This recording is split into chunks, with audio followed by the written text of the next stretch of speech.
What was the genesis of this program? Like, where did you guys start? Like, who initiated the conversation?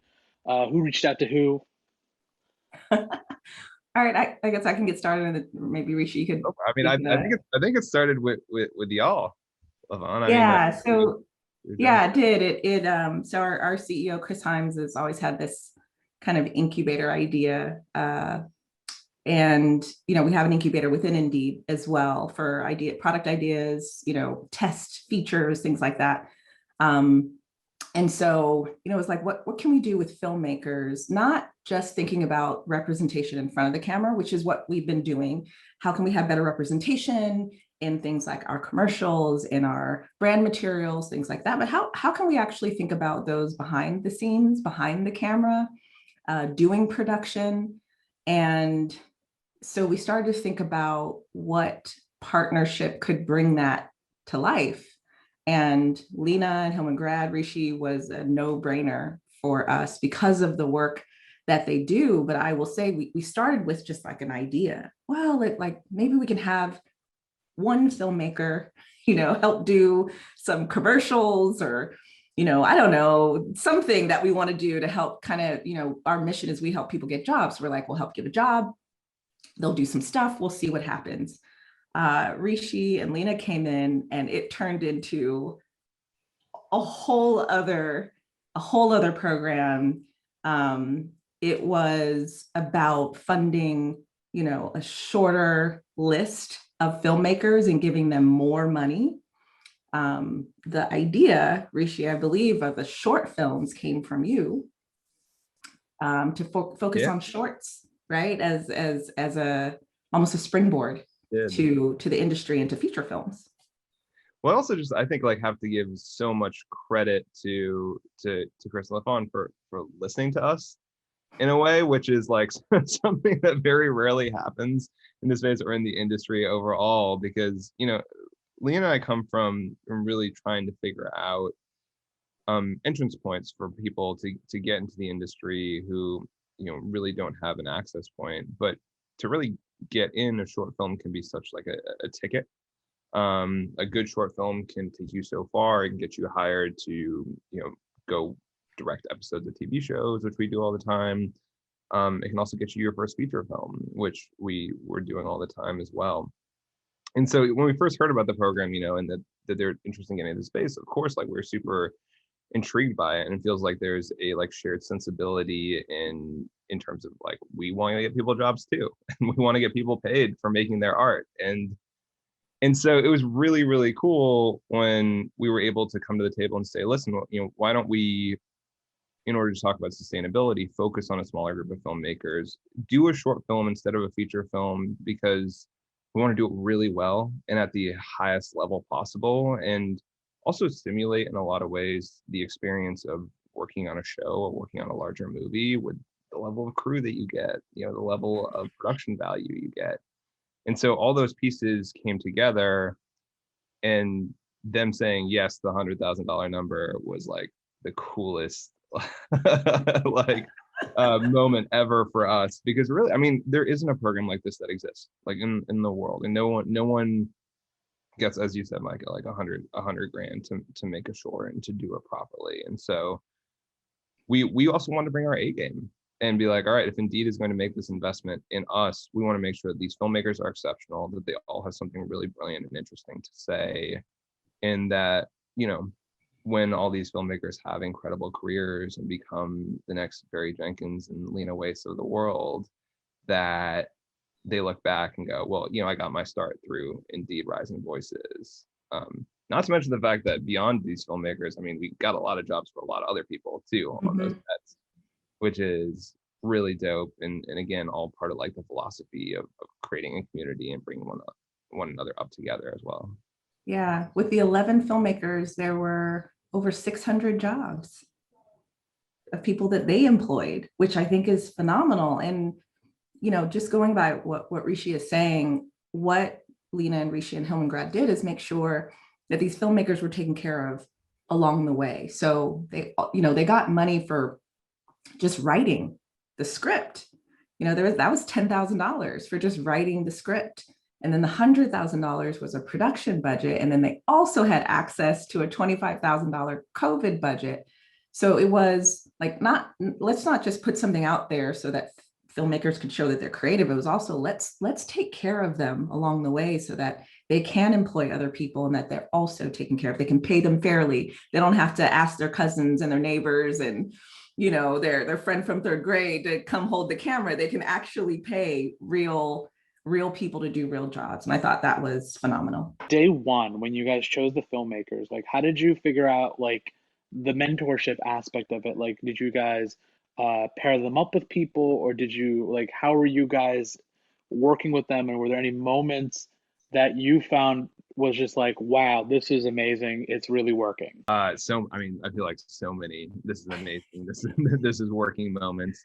But yeah, I mean, when it comes to mentorship, it was both us and and Leon and I over at Hillman Grad. We had these incredible women Constanza Domenica, who run this film production company called 271, who we work with a bunch across all of our short form content, who came in and really were the producers on the ground, making sure that they had people to talk to sort of 24/7 in the context of actually like the physical production of making their films. And then at the sort of like the larger level, in our partnership with Pretty Bird, we had Lena Mitsoukas and Count Matic and Paul and us all each getting assigned certain filmmakers that we were kind of the lead mentors on. And then so I think across all of those spectrums, we were able to, cover our bases in terms of both the creative and the physical production aspects of actually making a short film. And yeah, I mean, like, for me, I'm like always like I still get amazed by movie magic, and so one, I think like getting to see like the first director's cuts come in after workshopping the scripts with all these filmmakers as well and giving them feedback. I mean, it was amazing to see kind of their visions realized. Like that was like a huge moment for me. Yeah, they had so much support, which is what they were just grateful for that. Because we could have just, given them money, right, and told them go do the thing. But they had access to an advisory committee for mentorship and guidance as they did their films, as Rishi mentioned. Lena was their head mentor, and then there were advisors from Indeed, from Ventureland, from 271 Films, Rishi, myself, Paul, Calmatic, Melina. Just they had this community that surrounded them while they were making this short film in a short period of time, I might add. I am still amazed in the fact that Rishi, like 2 weeks?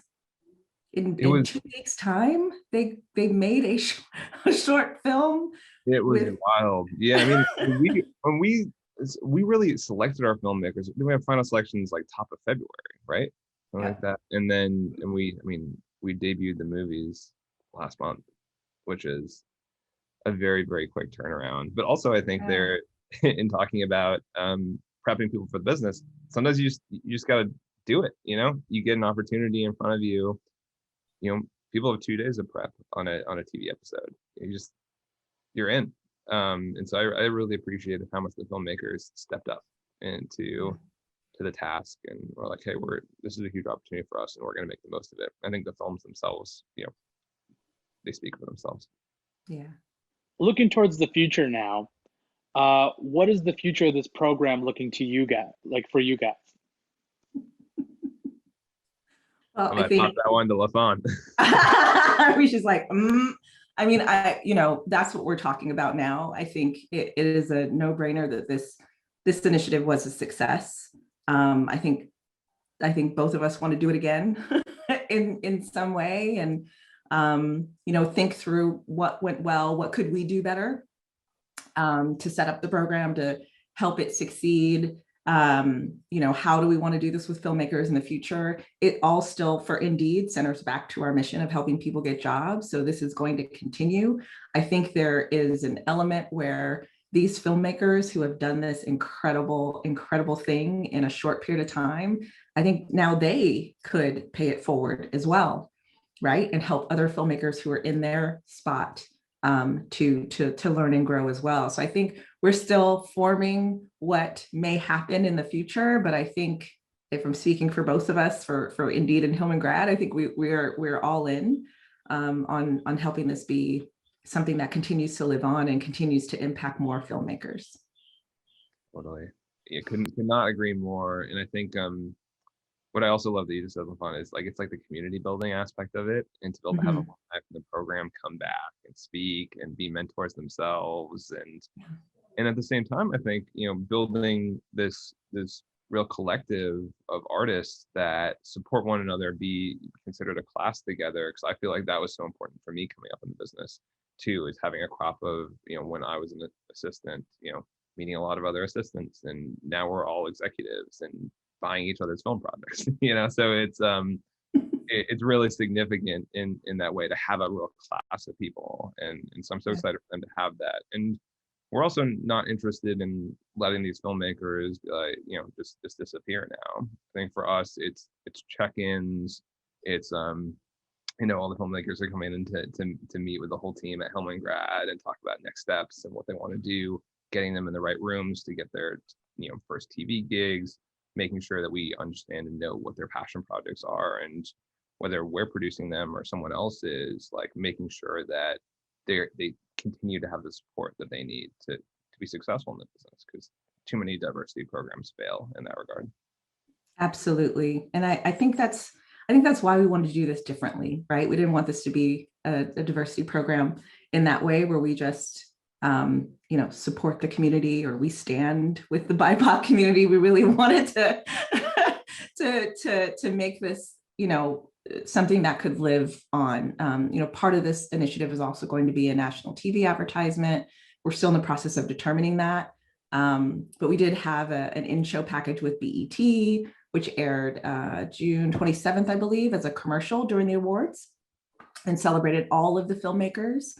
It directed everyone to go watch the films on Indeed.com/Rising Voices. We also had the deal with the Amazon Prime and Fire TV, which, every time somebody watched one of those films, $1 went towards Goodwill Industries, which also helped even more people get jobs.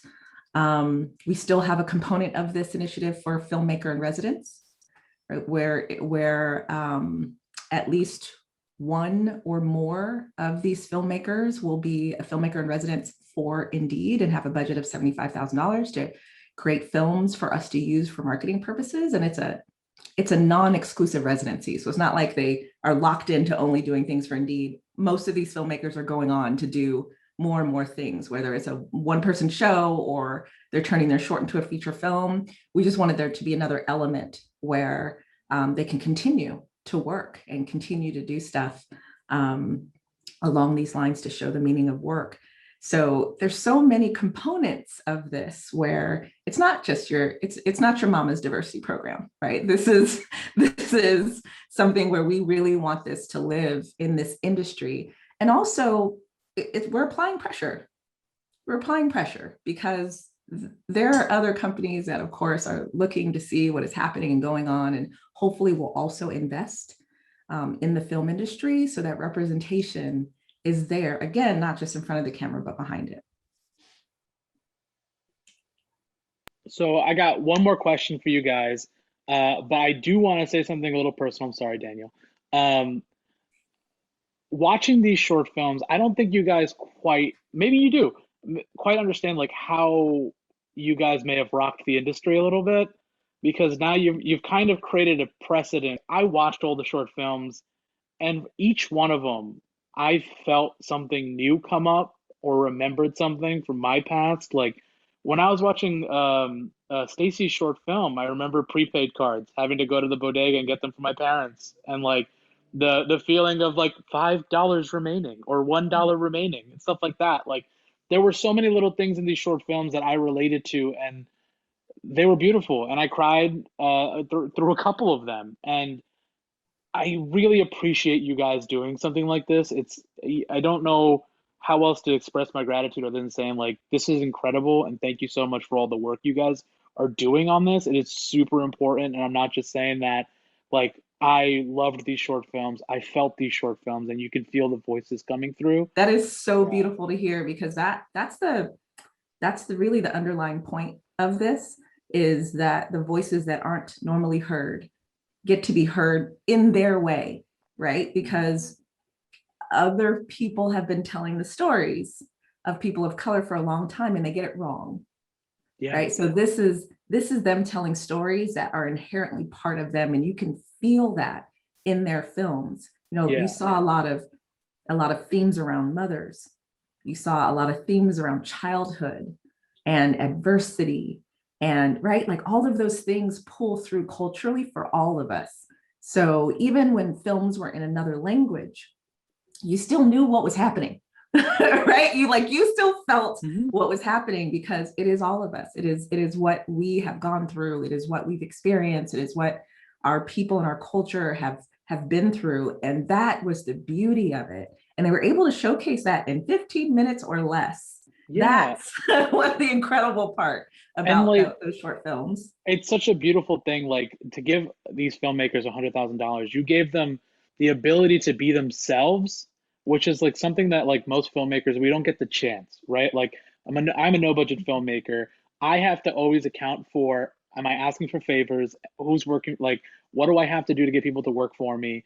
Like my rule is I never work anyone more than 2 days and over 6 hour days, right? And so that limits me from what I can do. All my films have no dialogue because that's the quickest way I can make films. Like Ah, there's no overhead. But like just watching this, I'm like, this is what money and opportunity can do. Is that like I started thinking about after watching, it's like I want to do dialogue. Like I want to like I have a voice. Like the budget has always been so limiting to me. Like because I always work around it. I'm like, all right, 2 days, 6 hour days, we'll go film. No dialogue, so don't worry about that. So just it's all physical. And now watching these, I'm like, I want to do that. Like I want to do that. Like I want to speak. Is there anything that you guys learned from this program that you're going to take on to your next project or your next year on this program? I think I definitely learned a ton, and I think the way that people need support. And I think it speaks so much to what you were just talking about, Micah, which is it's freedom, right? It's giving people the opportunity to make choices that they really believe in, and part of that is also giving people the opportunity to make mistakes as well, too, because it's something I think as people of color that we don't really get the chance to do. It's like I think one mistake leads to an inability to ever do the thing again, and also a reflection on your race, like always, which is like such a crazy thing. So I hope that we, in getting to move forward, we get to keep sort of pushing that agenda and allowing people to try things and experiment, and maybe not always make the right choices, but know that this is a safe space to do so. Yeah, I think Rishi, I think you're spot on. You're always spot on. It is. I think we learned that we need the gift of time a little bit. This was our first time out, so there was a lot of us in Hillman Grad figuring out kind of what to do and how to do it. And now I'm hopeful that we're able to give that time to be able to fail, to be able to make mistakes, and have people who just have never been in this space but always wanted to, and so they have no idea what to do or where to go, but they're incredibly talented. And so we'll need that time for people to be able to figure it out and give them the support that they need, and amplify their voice that maybe has been quieted or maybe silent, like in your case. I think that was it. Like, what if we actually had more time? What else could have come out of this, or how else could have they've been supported or mentored? From the script to the production was just a phenomenal short amount of time, and they were able to have their vision, a very strong vision, and execute it. But what would happen if there was more time, more support, more, right, more amplification? And so I think going into anything else, that's what we'll pull through. How can we do even better and even more with these filmmakers?